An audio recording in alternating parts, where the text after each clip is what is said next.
As UN member states meet at the United Nations in New York to celebrate the UN's 70th year, members of the General Assembly have, by consensus, adopted a document that is now going to formally push for reform and change in the United Nations. After years of ambiguity, once the United Nations General Assembly finally adopted a negotiating text for long-pending Security Council reforms, India's hopes for a permanent seat in a possibly revamped UN Security Council have risen once again. The text on reforms was adopted a day ahead of the 70th session of the United Nations General Assembly, which began on the 15th of September. India has been raising the issue of reforms in the United Nations for at least 2 decades, and now after the recently held maiden India-US strategic and commercial dialogue, the US has said it is committed to India's inclusion as a permanent member of the UNSC. The reaffirmation from the United States raises hopes further. But even so, India's claims for a permanent seat as a democratic society that represents 1/6 of humanity is still a far cry. This is largely because India lacks the support from China and the fact that US and Britain still have vested interests in Pakistan.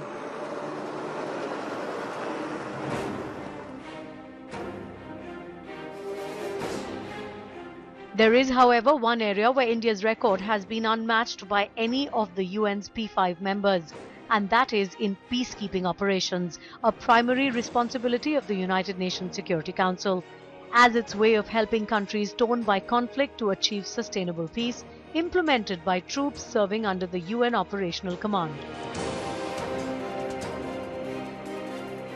Peacekeeping operations began in 1948 when the UN deployed military observers to the Middle East. Today, more than 125,000 military, police and civilian staff carry out peacekeeping operations in locations worldwide.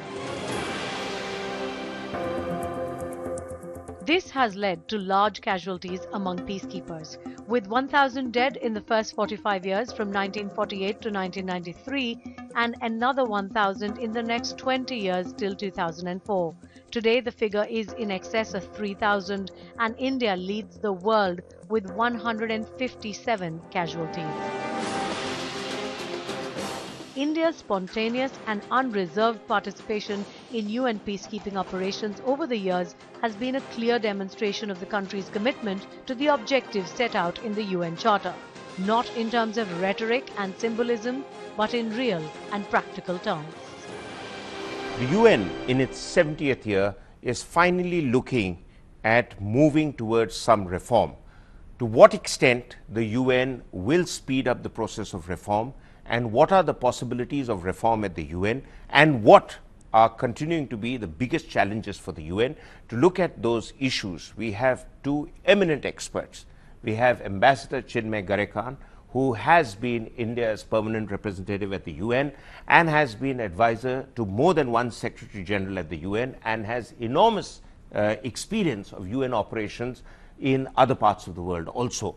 And we have General Satish Nambiar, who was a very distinguished officer of the Indian Army and selected to be the first commander of the UN peacekeeping force in Yugoslavia, and subsequently has been the one who has pioneered the setting up of the peacekeeping center at the USI in Delhi. Ambassador Garekhan, sir, it is said in your book by Dr. Boutros Boutros-Ghali that there is no gainsaying the fact that the structure of the UN is outdated. There is no international democracy in a sense that democracy obtains in many parts and many states of the world. So what is this new initiative? And some critics have said it is another farce at looking at votes for change at the UN when there is no democracy, because in your book you have subsequently also argued that one of the real challenges for the UN in future is that countries that want an expansion of the powerful Security Council are not going to get much shoulder and encouragement from the P5, which is the most exclusive club in the world. Your views?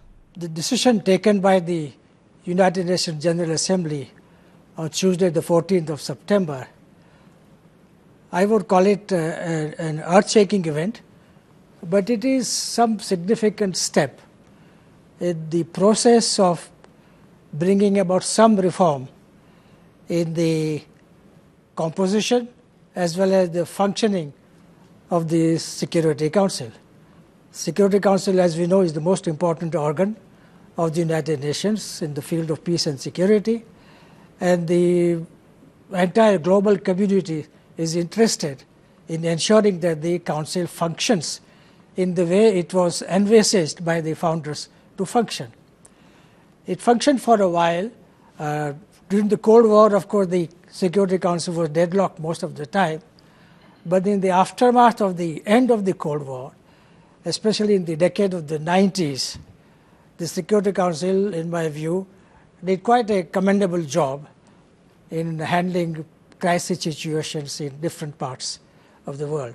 So, since, as we all know, the membership in the United Nations as a whole is expanded enormously, this call, this demand for expansion of the Security Council is now almost universally accepted. There are very few exceptions, but one can generalize by saying that there is a general consensus that the Council needs to be reformed in various ways. And this step taken on 14th of September, I think, is the first significant step in that direction. Thank you. General Nambia, sir, peace is the supreme goal of the UN system. It's been repeatedly said that in the preamble and various other documents that have come out from the UN. But the primary role by which the UN is able, sometimes and not at all times, to achieve that peace and stability is through peacekeeping operations. And you have enormous hands-on experience of peacekeeping operations. But the one lament of observers from outside has been that it has often been a case of too little, too late. In some cases, Rwanda comes to mind, and sometimes it is effectively implemented, but the momentum loses pace after a while, and therefore it goes back into a no-win, no-lose situation in peacekeeping operations. What are your views, sir? Yeah, if you don't mind, before I address this aspect of peacekeeping, I just make a comment on please. What Chinmaya mentioned. I don't have, of course, as much experience of the UN system as he has, but the little that I do have, and particularly in relation to the reform of the UN, as you put it, because you may remember that I was a member of Kofi Annan's high-level panel, which addressed this aspect among many others. And therefore, I think everyone accepts the fact that the UN needs reform. And if it doesn't reform, I think it will work itself towards redundancy in many ways. So therefore, that is something which everyone would like to see. And in that context, I mean, I hope what Chinmaya says is correct, that this latest development will take the UN forward. Frankly, I have my reservations. I don't think we are going to see anything happen for quite some time yet in terms of reform of the Security Council. As I said, I hope I'm wrong, but that's my gut feeling. I share your pessimism, sir. Well, I know a lot of people do. And insofar as the aspect that you directly addressed to me on, you see, the primary role of the UN is maintenance of international peace and security. And, you know, to that end, everything else is sort of put in place and all that. And in that context, I think peacekeeping has been one of its major activities which has been has drawn attention over the period of years, because obviously, you know, when you have a bunch of peacekeepers going into an area of conflict, it makes news. And in this electronic age, I think that's the sort of thing which gives the UN the visibility that it lacks in other spheres of activity at times.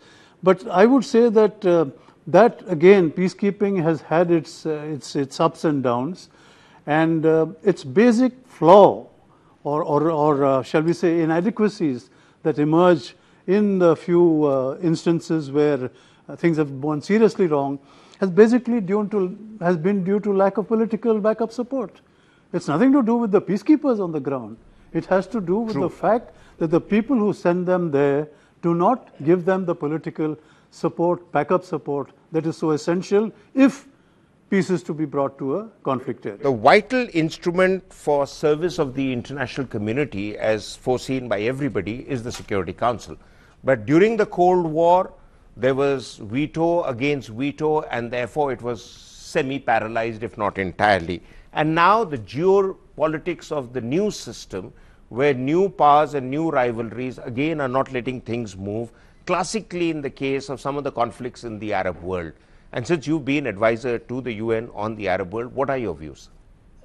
Before I answer that question, I'd just like to correct an impression, if I gave that impression, that I'm optimistic about the reform happening anytime soon. No, what I wanted to say was that up to now there was no chance at all. But now there is hope. But now there is some chance, some hope, because of the fact that for the first time now the members of the United Nations will discuss this issue on the views expressed by member states. No, that's true. So this is the bottom-up approach instead of the top-down approach, because so far what used to happen, the Secretary General or a distinguished panel of experts would give proposals. Not that those proposals were not sound, they were excellent ideas, but they did not originate from the members. So now all these ideas are on the table, presented by member states. So now there will be little more serious discussion, at least theoretically possible, on this issue. Now coming to your question about the Arab world and all that, I think it is very true that member states are completely frustrated with the Security Council's lack of consensus or inability to function. And Syria comes very much to mind. Of course, the Security Council was forced into the Libyan resolution, which also has led to disastrous results. And I think it is this factor, perhaps more than any other factor, which is also making the members of the United Nations more anxious to bring about reform. Reform not just in the form of expansion of the Council, but also in the way it is functioning. The whole question of veto is coming up for re-examination. Of course, we know that the veto powers are not going to accept any dilution. But if there are new members in the Security Council, with or without the right of veto, mostly without the right of veto, I think it can bring about some influence on the existing P5. We are looking at the role of the UN and, most importantly, its peacekeeping operations, and our guests are still with us. General Nambiar, sir, India has been, by and large, one of the biggest contributors to peacekeeping operations. And this is not just with distinguished officers like you who have led peacekeeping operations, and you weren't the first, as you know, there were many other big names from Indian military who were there. But Indian soldiers' contributions are enormous. Figures show that India perhaps leads the world in the number of casualties that it has had in peacekeeping operations. Today, the world has more than 1,25,000 peacekeepers worldwide and close to 20-odd missions all over the world. New challenges, new technologies are being used. How has peacekeeping evolved from the days of the Suez crisis, when they were first formally put into place, to now with the challenges, and what are your thoughts about how peacekeepers can really influence change on the ground? Well, insofar as the changes are concerned, the basic change has been that in the earlier days, the pre-Cold War days, UN peacekeeping was basically inserted in conflicts between states. It was interstate conflict, for the resolution of which, or in order to keep the warring parties apart, the peacekeepers were deployed.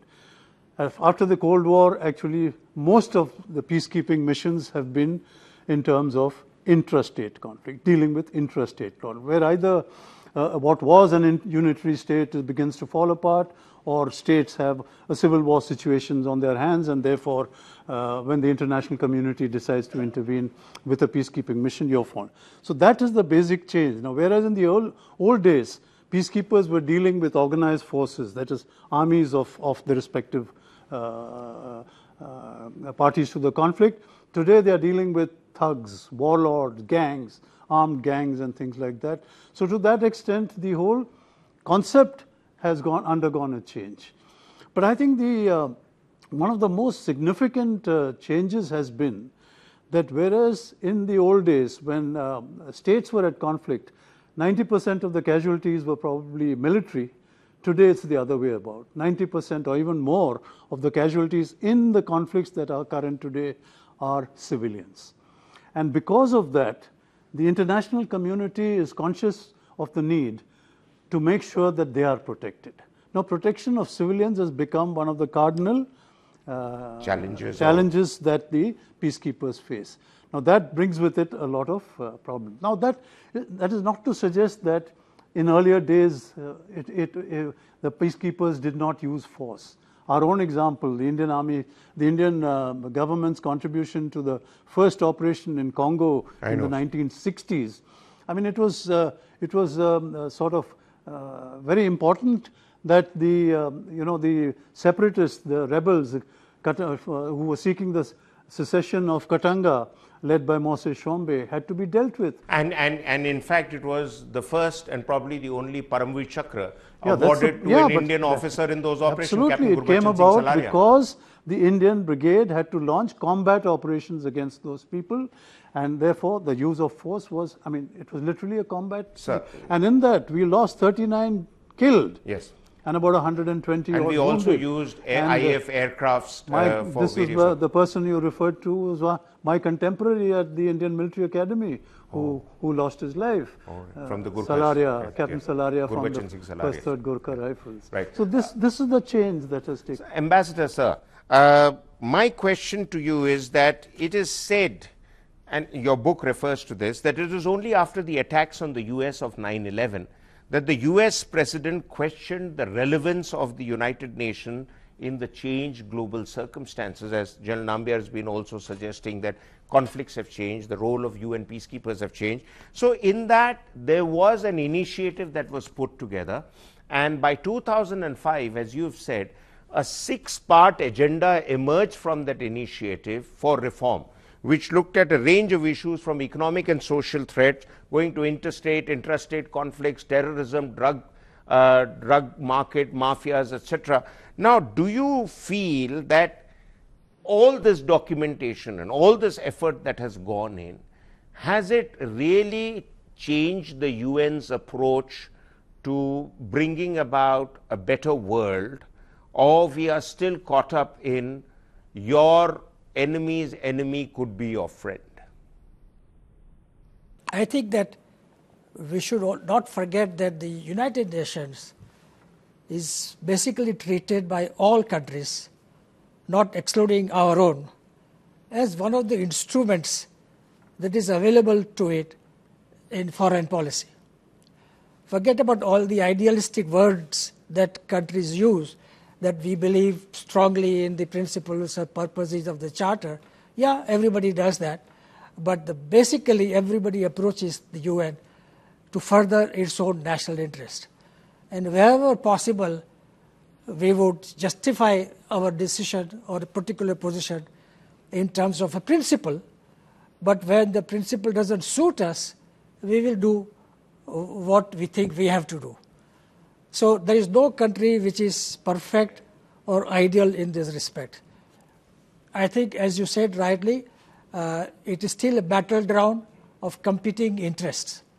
And so in the Security Council, especially, I think, more so in Security Council, the permanent members which have their own interests, which have perhaps more interest than other countries given their global reach, use the Security Council, firstly to further their interests, but secondly to stop any action being taken which would harm their interests. So nothing basically has changed. But it is widely hoped that if there is a reform of some kind in the Security Council, then to some extent this can be diluted. A number of important points have once again come out in the discussion, and though I would have personally liked the show to go on longer, but due to shortage of time, we've got to wrap up. And in conclusion, one can say 4 or 5 things. That the UN General Assembly consensus on reform, though being seen as a dramatic moment, there is still little optimism about UN adopting change, with the powerful nations in the P5 dragging their feet on any dramatic expansion of the Security Council. Peacekeeping operations, a primary role of the UN, will continue to suffer as long as the major countries of the world fail to provide the necessary political support and consensus to peacekeepers to implement their mandate on the ground. In the post-Cold War era, more recently in the last 10 years or so, the UN's peacekeeping operations and their role has changed dramatically from just bringing about peace and stability to fighting drug lords, warlords, and even terrorists and irregular forces of all sorts. And the biggest casualties now in peacekeeping operations are of civilians. Equally importantly, the UN for many continues to be the one global body to go to get international attention for a subject, but the P5, the 5 powerful members of the Security Council, will continue to remain the biggest stumbling block for any change at the UN. We'll be back next week with another episode. Until then, goodbye.